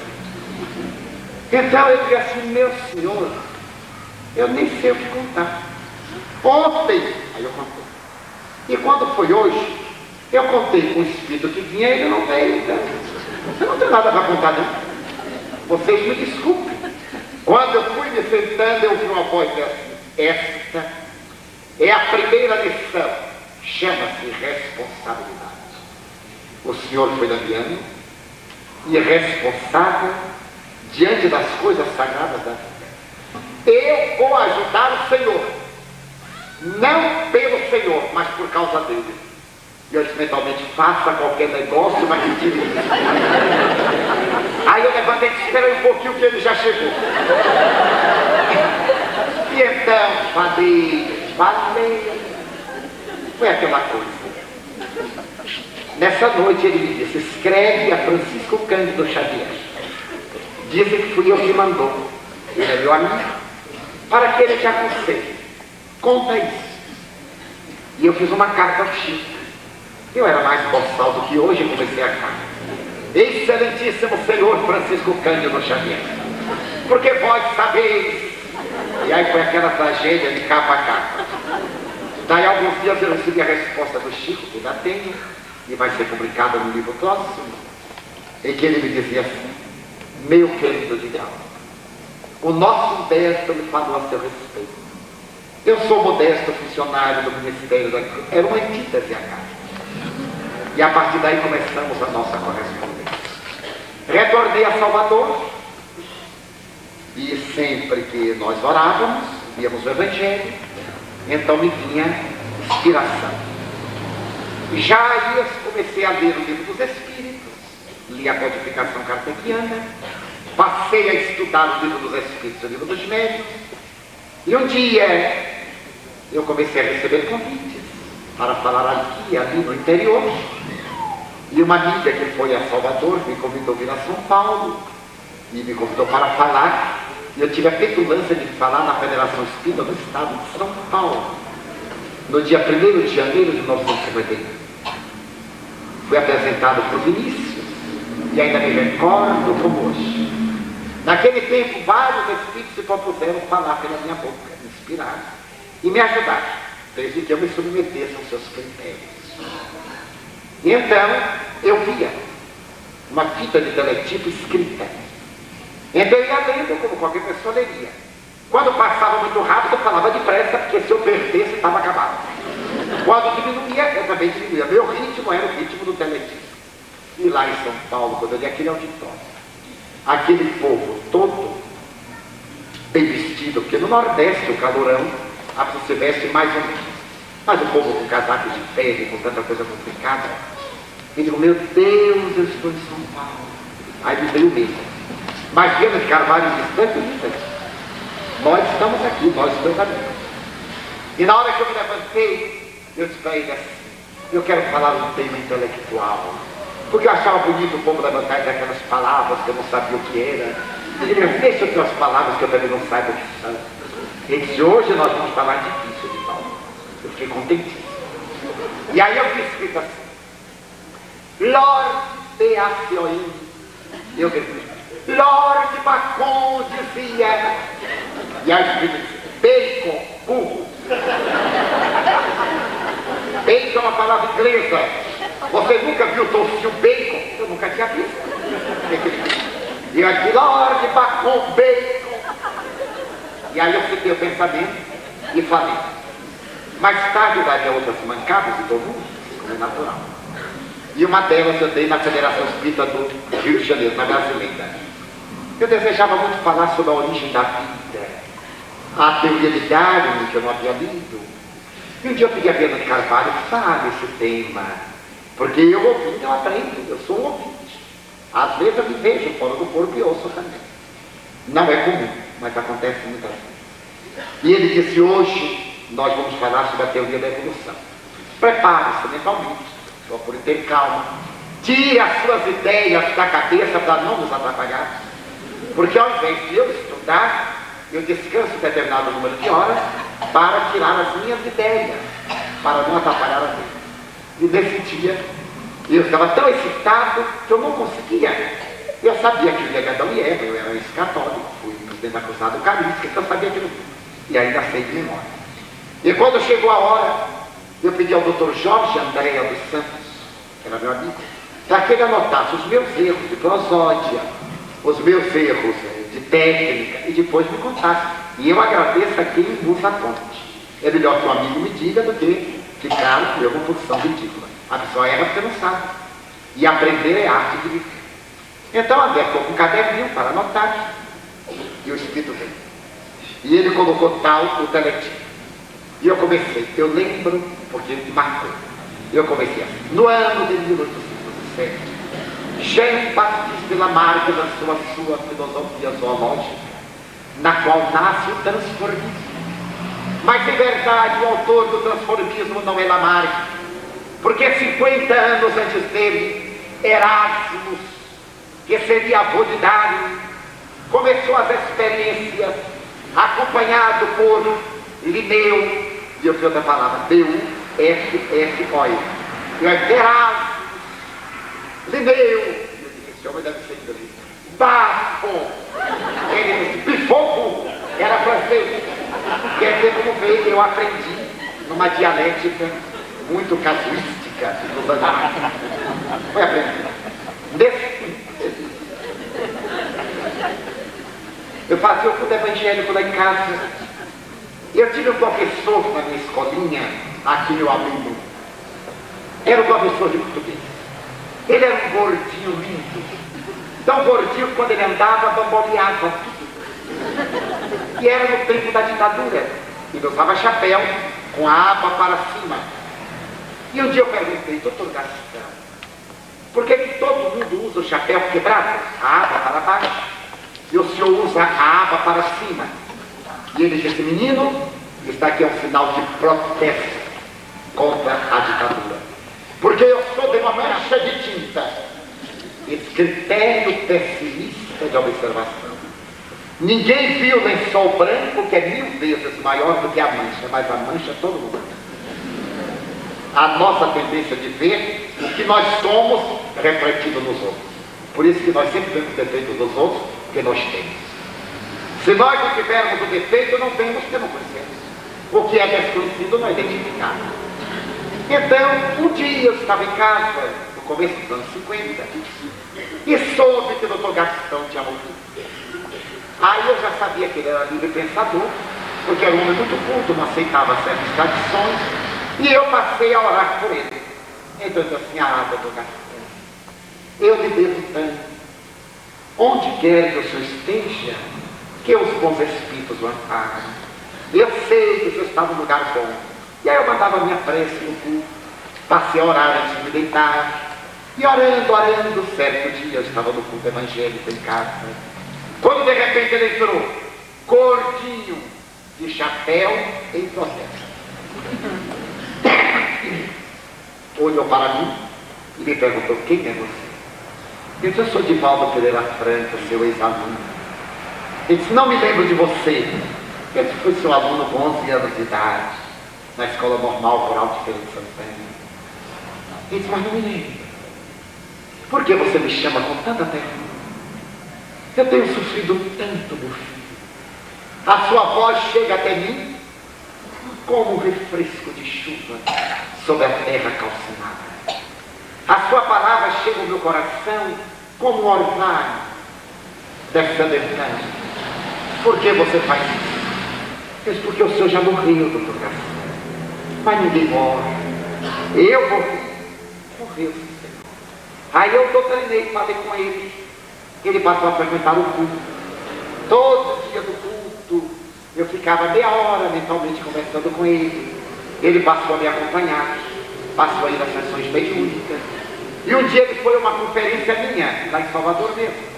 Quando terminou, ele chegou de mim e disse assim, fala, o conteúdo uma beleza, mas a forma uma lástima. Você assassina o idioma pátrio em cada frase. Ele disse, mas também não precisa o senhor exagerar. Ele disse, meu filho, é uma barbaridade. Temos que fazer um curso. Eu vou anotar os seus erros piores. E depois da conferência nós conversamos. Eu vou lhe ensinar algumas regras de gramática e vamos conversar. E assim eu fui aprendendo. Muitas vezes quando eu via o doutor Gastão eu ficava inibido, porque ele já ficava esperando o meu erro para notar.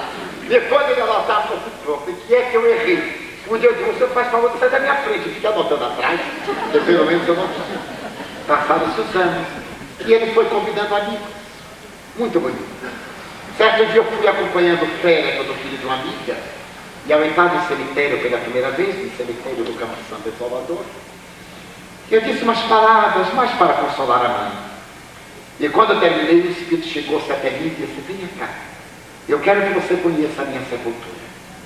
Eu fui professor da universidade, Fernando Luz, professor de fisiologia e poeta. Venha ver o paradoxo humano. Ele não estava censurando, bem entender. Me levou ao seu mausoléu, que é uma beleza, e disse, nós, gastaram aqui para guardar meu corpo uma fortuna. Fizeram sobre este mármore uma imensa placa de bronze, recordando uma sala de cirurgia. para homenagear uma memória, quando poderiam ter feito no hospital de clínica uma sala cirúrgica para salvar vidas com o dinheiro que gastaram na pedra e no bronze para recordar a morte. Não paradoxo? Eu quero ser teu amigo. E alguém me convidou para que eu te ensine umas coisas. Mas eu sou muito ocupado. Mas toda terça para quarta, às 2 horas da manhã, eu posso te visitar por 1 hora. Então eu irei à tua casa, e tu te preparas, nós vamos conversar. Porque os Espíritos querem falar pela tua boca outras coisas, mas tua cultura é muito rudimentar e não dá tempo. Então eu vou te falar sobre anatomia, fisiologia, psicologia. E a partir daí, ele se visitava, ele ficava deitado, e a mente dele projetava na parede como um slide. Então ele falou sobre o sistema nervoso central, sobre o sistema nervoso endocrínico, sobre isso, sobre aquilo. Eu não entendia, é claro, mas ficava. Ele falou sobre química, sobre física, para poder ter uma ideia. E assim foi ficando no meu inconsciente. Também eu fui dentro, na medida do possível. Sempre tive uma vida muito difícil. Trabalhava 10, 11 horas. E na mediunidade sempre trabalhei no mínimo 5 horas por dia. Então não tinha tempo para ler, embora quisesse. E assim foi sedimentando. Eles foram me ajudando.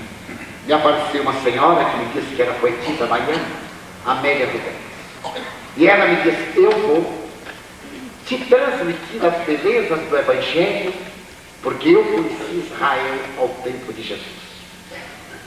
E quando eu fui a Ponta Grossa a primeira vez, em abril de 1954, fazia essa temperatura, mas para mim naquele tempo era um frio de congelador. E eu estava com uma roupa que foi lançada por Getúlio Vargas em Caruá, quando começou a indústria têxtil aqui no Brasil. Era Caruá e Carrapicho. Era uma roupinha clara de risco. E o frio entrava por um lado, saía pelo outro, e eu ficava gelado no meio.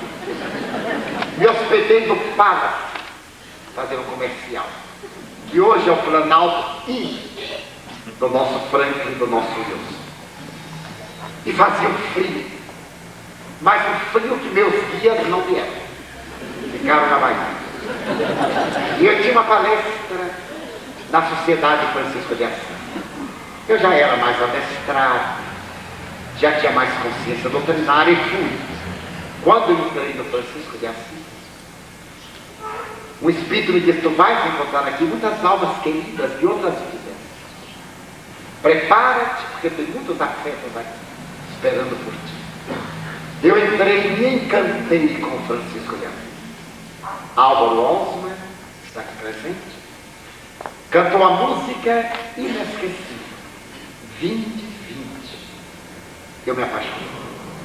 Então foi aberta a reunião, fui levado à mesa com o seu João Guignone, com o seu amigo Isfer, e com o doutor Hernani Cabral, que era o convidado especial, nobre juiz de direito de Goiânia, estado do Paraná, convite da Federação Espírita do Paraná. Mas ele esteve doente e me passou para falar. Ele estava doente na véspera em Curitiba e eu fui falar. Minha entrada em Curitiba já vou acabar. Foi muito curiosa, porque eu vim ao Paraná, propiciado por um amigo paulista, José Gonçalves Pereira, que me disse: Curitiba tem um dos melhores parques de assistência social no espiritismo brasileiro. Então você deve ir de volta para conhecer e aplicar na sua obra na Bahia.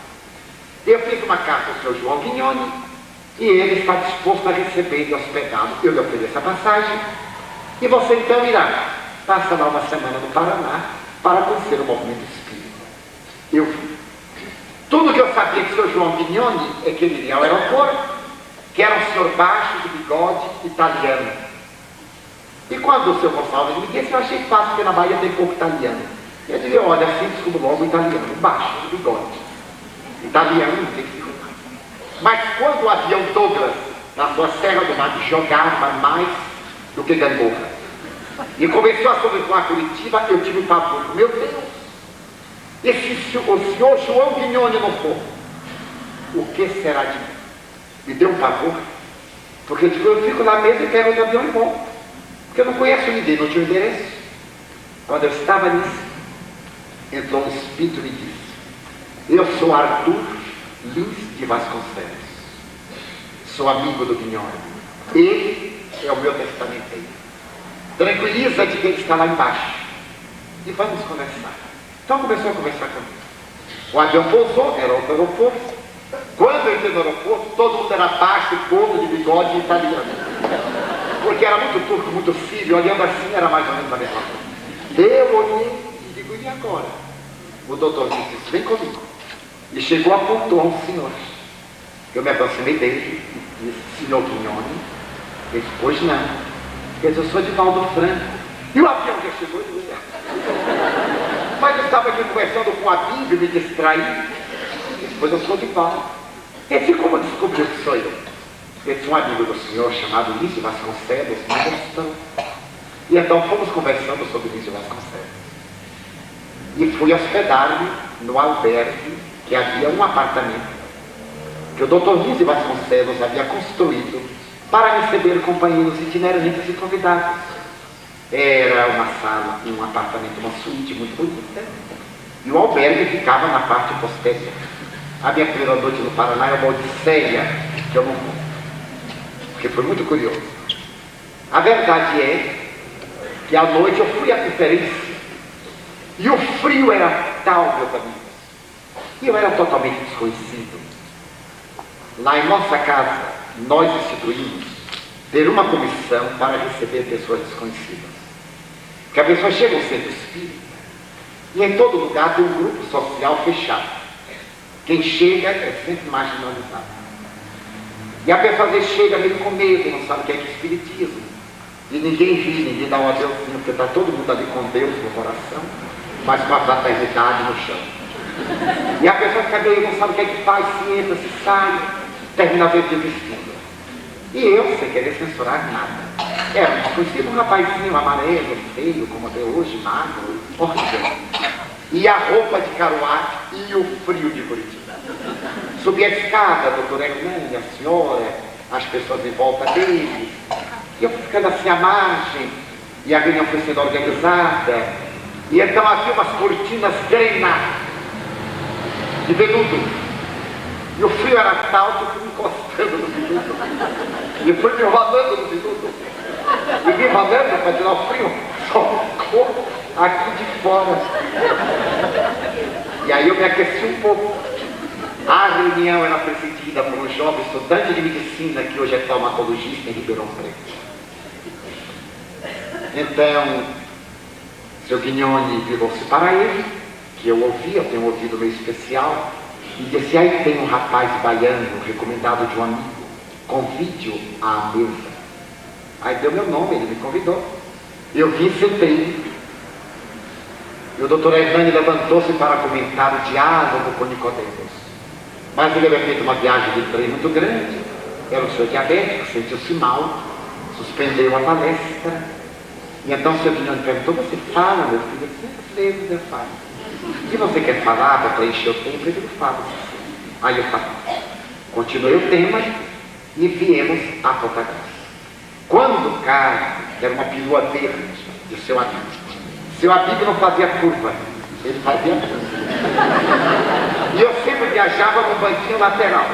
Subia e o banco me dava palmada. Porque era um banco móvel. Quando nós fomos subir a serra, a uma depressão na montanha, eu fiquei apaixonado. Porque com a vegetação do Nordeste, quando eu vi essa vegetação luxuriante que nós destruímos, que o homem destruiu, eu disse assim, pare o carro. Eles pensaram que estavam me sentindo mal. Eu estava me sentindo bem, porque até hoje ainda tenho essa pachorra de olhar a natureza. Eu disse, meu Deus, aqui é o vale de Josafá, da minha. Só faltava manar leite e mel. Fiquei apaixonado. Naquele tempo que havia tanta poeira, que quando a gente saltava, tinha que limpar o rosto, mas não sabia quem era. Aquela poeira vermelha. Quando eu entrei na Sociedade Francisco de Assis, eu entrei no outro mundo. E naquela noite, apagou-se a luz da plateia, ficou somente acesa a luz do palco. Eu me levantei, o doutor Hernani me apresentou, ficamos muito amigos. E eu me lembro da imagem que ele disse, eu sou o bombo que faz o ar. Este menino é o claro. Eu sei da minha vez a ele. um homem bonito. Em Salvador, nós criamos uma comissão de recepção para os novos. E eu saio pelo salão, antes de começar a reunião, apertando a mão de todo mundo, para que ninguém seja estranho na casa do Senhor. E todo mundo novo que chega, eu me lembro do estímulo que aquele homem venerando me deu. Eu sempre pego a mão de um jovem e lhe digo uma palavra: ele é o futuro. Quem visse aquele menino de Nazaré, brincando ali na rua de pés descalços, não poderia prever que era o construtor da terra. Nunca repudiar uma criança nem um jovem. Não repudiar a ninguém, menos a estes, que são o futuro da humanidade.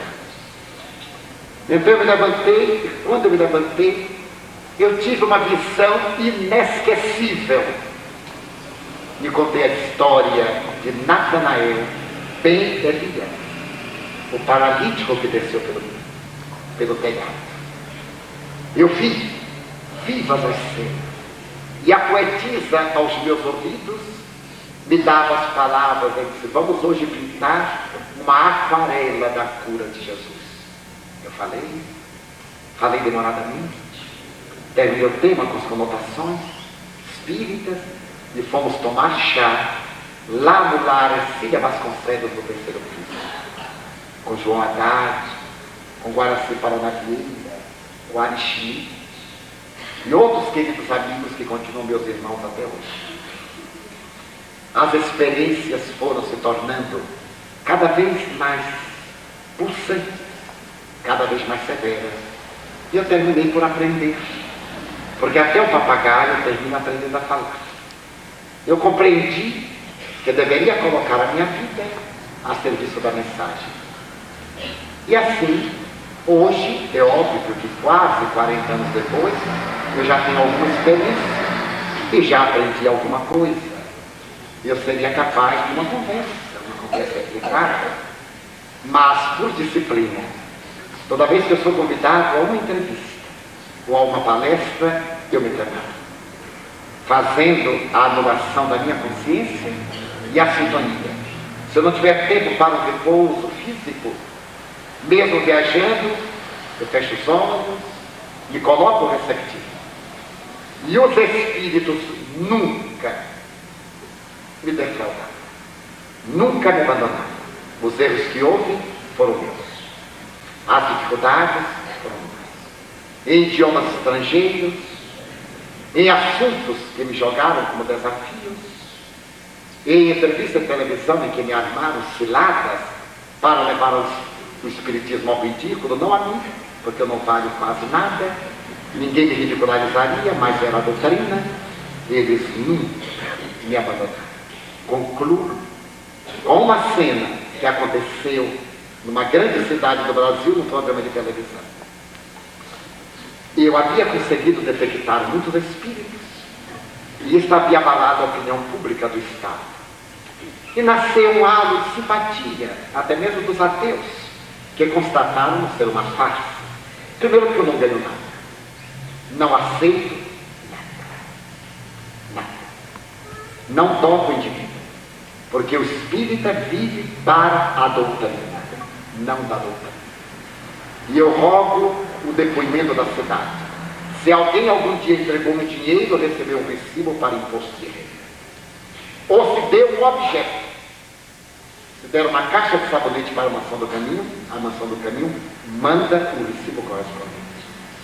E depois que Deus permitiu a bênção de amigos, quando alguém vem me entregar algo, eu digo: entrega-me Deus, o agora sim, para não fazer simonia nem conspurcar a minha dignidade mediúnica. Viver para e não dar lugar.